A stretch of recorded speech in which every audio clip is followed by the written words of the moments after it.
Penshut yang menjelajahi UPT Perpustakaan dan Rektorat Unisud untuk mendapatkan data tentang keberagaman spesies di sana.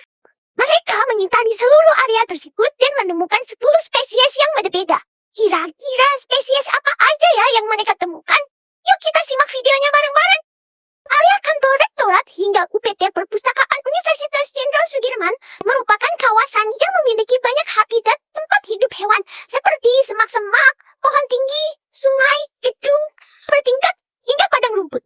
Banyaknya jenis habitat tersebut memungkinkan banyaknya keanekaragaman hewan di daerah tersebut. Berdasarkan hasil pengamatan survei dan sampling, diperoleh 10 spesies dari ordo Lepidoptera, Sorbeococa, Decapoda, Anura, Perciformes, Odonata, dan Coleoptera. Spesies-spesies tersebut terbagi menjadi 9 famili, antara lain famili Nipalide, Papilionide, Pieride, Pachycilidae, Cercakinukide, Buffonide, Cichlidae, Libellumlidae, dan Scarabeidae. Hai guys! Jadi spesies kali ini yang kita temuin yaitu kupu-kupu. Kupu-kupu ini termasuk dalam famili Nymphalidae dengan genus Dolescalia. Nama spesies untuk kupu-kupu ini adalah Dolescalia episodi. Kupu-kupu ini memiliki ciri-ciri tubuh yang berwarna coklat, dengan sayapnya juga berwarna coklat loh, dan di samping sayapnya terdapat warna hitam. Pada saat ditemukan, kupu-kupu ini tidak dalam jumlah populasi yang banyak, hanya sekitar 1-2 spesies saja. Kalau kupu-kupu lain sih banyak ya, tapi berbeda ciri dan spesiesnya. Habitat dari kupu-kupu ini tentunya di tempat yang di sekitarnya terdapat banyak pohon dan juga tanaman yang berbunga. Kupu-kupu ini sering terlihat ke sana kemari, di sekitaran taman di dekat UPT Perpustakaan Unsud. Hal ini sesuai dengan pernyataan Inisiatif A 2022, bahwa kupu-kupu sering ditemukan di sekitar pepohonan. Pohon tersebut dijadikan tempat berlindung dan juga tempat bereproduksi. Di antara pepohonan di depan UPT, kami menemukan salah satu spesies dari kelompok insekta yang sedang hinggap di salah satu ranting tumbuhan. Spesies ini memiliki ciri-ciri tubuh berukuran cukup besar dengan sayap yang keras berwarna coklat. Bagian toraksnya terlihat keras dan matanya berwarna hitam gelap. Saat pengambilan sampel dilakukan, kami tidak menemukan banyak individu lainnya yang serupa dengannya. Setelah dilakukan identifikasi, spesies ini diketahui sebagai Lepidiota stigma. Menurut IPTIS, Lepidiota stigma termasuk dalam ordo Coleoptera dan famili Scarabeidae. Hasil pengamatan kami menunjukkan bahwa spesies ini ditemukan hinggap di salah satu ranting pada pohon yang berada di depan UPT. Namun, menurut penelitian Safitri dan Haryadi, pada tahun 2023, Lepidiota stigma, terutama larvanya, merupakan serangga hama yang menyebabkan penurunan populasi pada tanaman tubuh. Hal ini disebabkan oleh larva yang memakan akar tanaman tubuh sehingga merusak serta melemahkan tanaman tersebut. Hippolymus paulina merupakan spesies kupu-kupu yang berasal dari genus Hippolymus dan famili Nymphalidae. Hippolymus paulina termasuk ke dalam kelas insekta dan ordo Lepidoptera. Menurut kurniawan yang sama di 2023, aktivitas umum yang dimiliki oleh kupu-kupu ini adalah hinggap di tanah maupun bebatuan. Ciri-ciri morfologi dari Hippolymus paulina ialah memiliki perbedaan corak sayap antara kupu-kupu jantan dengan kupu-kupu betina, atau yang biasa disebut dengan seksual dimorfisme. Pada bagian sisi atas sayap, depan kupu-kupu jantan memiliki warna hitam dengan corak putih yang mendekati ujung dan tengah sayap. Corak berupa bulatan putih juga terdapat pada bagian sisi atas sayap belakang, serta apabila terkena sinar matahari, bercak putih tersebut terlihat dilapisi oleh sapuan yang berwarna biru. Sisi atas pada sayap depan kupu-kupu betina memiliki corak berwarna jingga, serta corak ganja putih pada bagian tepi sayap. Bercak bulatan putih pada sisi atas sayap belakang Hippolymus paulina, betina memiliki ukuran yang lebih lebar apabila dibandingkan dengan sayap belakang Hippolymus paulina pada jantan. Umumnya, tubuh kupu-kupu betina berukuran lebih besar dibanding dengan tubuh jantan. Terkadang Hippolymus paulina dapat dijumpai berkumpul pada bangkai hewan ataupun buah-buahan yang telah membusuk. Jenis Hippolymus paulina memiliki cara terbang yang akan lebih cepat apabila menjelang siang hari. Pada saat sampling dilakukan, kupu-kupu ini ditemukan di depan gedung UPT Universitas Jenderal Sudirman, terbang bersama satu kupu-kupu Hippolymus paulina lainnya dan berada pada ketinggian yang rendah. Menurut Morgan et al. 2018, kupu-kupu menempati berbagai tipe habitat seperti kebun, hutan, ruang terbuka hijau, dan habitat lainnya yang mendukung kehidupan kupu-kupu. Suku Spirates dudinaria merupakan keluarga sikut air tawar yang biasa hidup di perairan dasar berpasir dan berlumpur.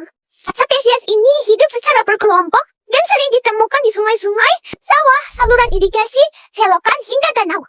Suku Spirates dudinaria memiliki tubuh lunak yang dilindungi oleh cangkang yang keras dengan ujung yang runcing. Berkas lateral atau flam berwarna coklat kehitaman dengan panjang cangkang berkisar 3-7 cm. Cangkangnya berwarna hitam dan terdapat garis ulir dengan permukaan cangkang yang halus. Spesies ini termasuk ke dalam famili Pachycilidae. Ketika sampling dilaksanakan, spesies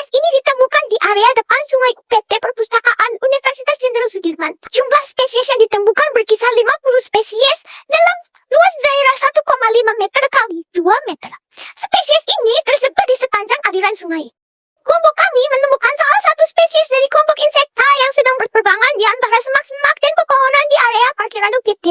Spesies tersebut memiliki ukuran tubuh yang kecil dengan sayap berwarna kuning keputihan. Sayapnya hampir polos, namun terdapat corak berupa lingkaran kecil berwarna hitam di ujungnya. Populasi hewan ini cukup banyak ditemukan di area tersebut dengan warna sayap yang bervariasi, namun memiliki pola corak yang serupa. Saat dilakukan identifikasi terhadap spesies ini, diketahui spesies tersebut sebagai Pieris ripae atau kupu-kupu cabbage white. Crude ipis Pieris ripae termasuk dalam ordo Lepidoptera dan famili Pieridae.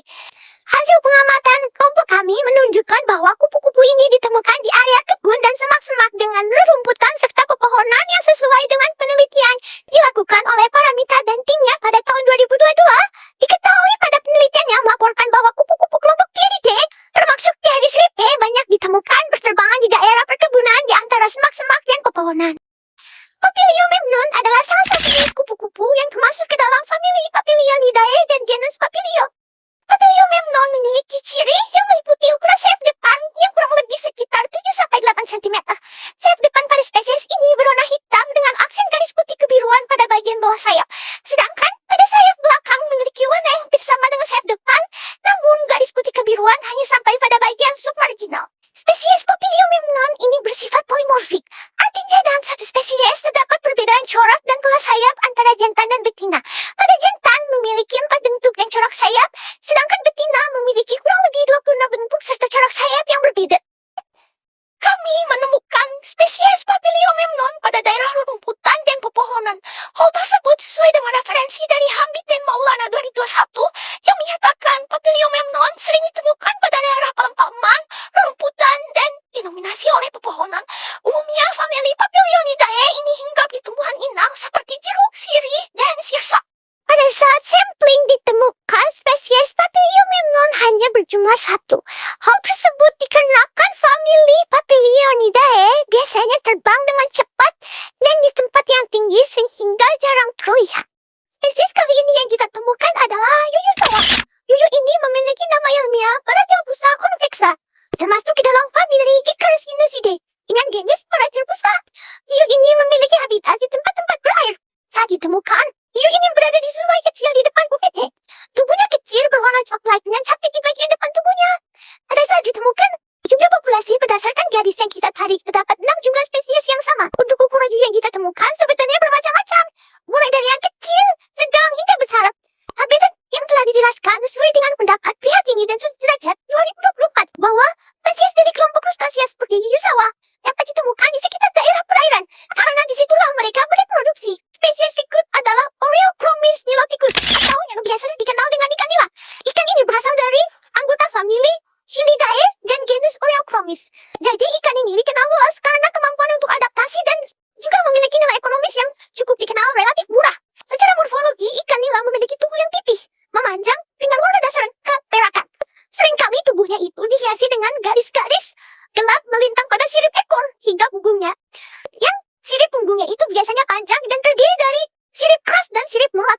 Ikan ini kami dapat di bagian rektorat depan unsur, di mana habitat aslinya di alam adalah perairan tawar seperti sungai, danau, dan waduk dengan aliran air yang tenang dan kandungan oksigen terlarut yang cukup. Ikan ini berasal dari Afrika, khususnya di bagian sungai Nil, dan ikan ini tersebar luas dan akhirnya dibudidayakan oleh masyarakat luas di dunia ini. Berikut adalah capung pengembara atau dengan nama spesies Antala flavescens. Antala flavescens atau seringkali disebut dengan capung pengembara adalah spesies dari famili Libellulidae dan dari genus Antala. Capung ini memiliki tubuh yang ramping dan dengan panjang tubuh 4 hingga 5 cm dan memiliki sayap bening yang lebar dan warna tubuh kuning keemasan yang cerah. Sayap belakangnya lebih lebar daripada sayap depan dan kedua sayap memiliki pola yang khas yang mendukung kemampuan untuk terbang jarak jauh. Kami mendapatkan capung ini di lapangan depan rektorat dan di mana lapangan ini serupa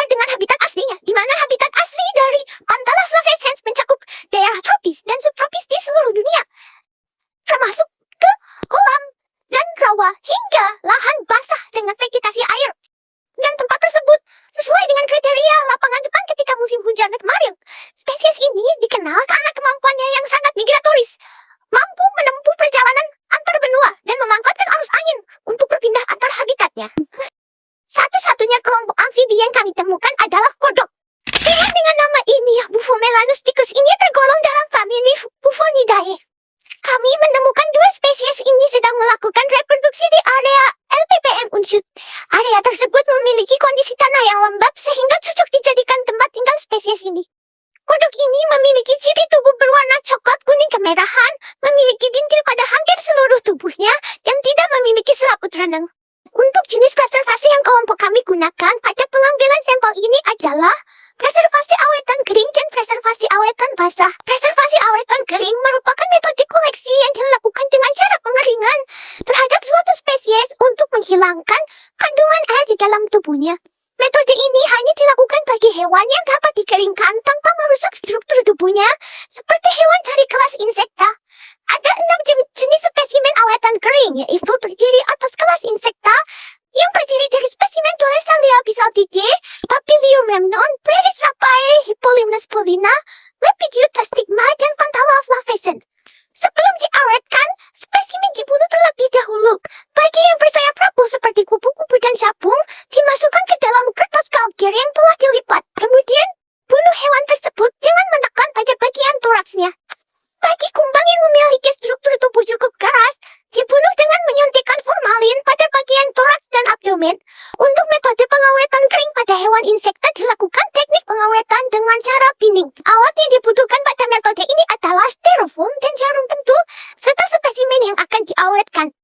Untuk melakukan preservasi awetan kering yang dilakukan pertama adalah menempatkan hewan pada styrofoam. Kemudian dilakukan penusukan jarum di luar bagian tubuhnya. Fungsinya untuk menahan tubuh serangga agar tidak berpindah selama proses pengeringan. Rata-rata hewan kelas insekta memiliki sayap sehingga selama proses pengeringan sayap dibuka lebar, kemudian tempatkan jarum pentul untuk menahan sayap agar tidak tertutup selama proses pengeringan. Setelah semua bagian sudah ditempatkan dengan baik, tutupi bagian tubuh serangga, kemudian semprotkan formalin hingga menembus kertas kalkir pada bagian tubuh serangga yang dikeringkan. Metode preservasi lainnya adalah preservasi awetan basah. Awetan basah adalah metode yang digunakan untuk menyimpan bagian tubuh suatu organisme pada suatu larutan pengawet seperti alkohol. Larutan yang digunakan dalam metode ini adalah 70% larutan alkohol dan 4% larutan formalin. Formalin digunakan untuk menghentikan proses dekomposisi dengan mengaktifasi enzim yang menyebabkan pembusukan. Ada 4 macam spesimen yang diawetkan dengan metode awetan basah, yaitu Oreochromis niloticus, Paratelpusa convexa, Sucospirates studinaria, dan Buphomelanusticus. Sebelum direndam dalam larutan alkohol, spesimen harus disuntik dengan formalin sehingga menghindari pembusukan jaringan di dalam tubuh hewan. Pada ikan nilha, formalin disuntikkan di bagian belakang sirip dorsal. Pada siput air tawar disuntikkan formalin di pintu cangkang ke dalam tubuh lunak yang berada di dalamnya. Pada yuyu, formalin disuntikkan di bagian bawah perut yang sering tertutup oleh segmen abdomen kecil. Katak dilakukan pembunuhan dengan metode killing bottle. Metode ini digunakan untuk membius hewan sebelum disuntik formalin. Metode ini dilakukan dengan botol, kemudian terdiri atas beberapa lapisan. Pertama yaitu karet gelang yang digunakan untuk mengikat larutan pembius yang beracun agar tidak menyebar. Lapisan kedua merupakan kapas yang diberi larutan pembius yaitu larutan KOH.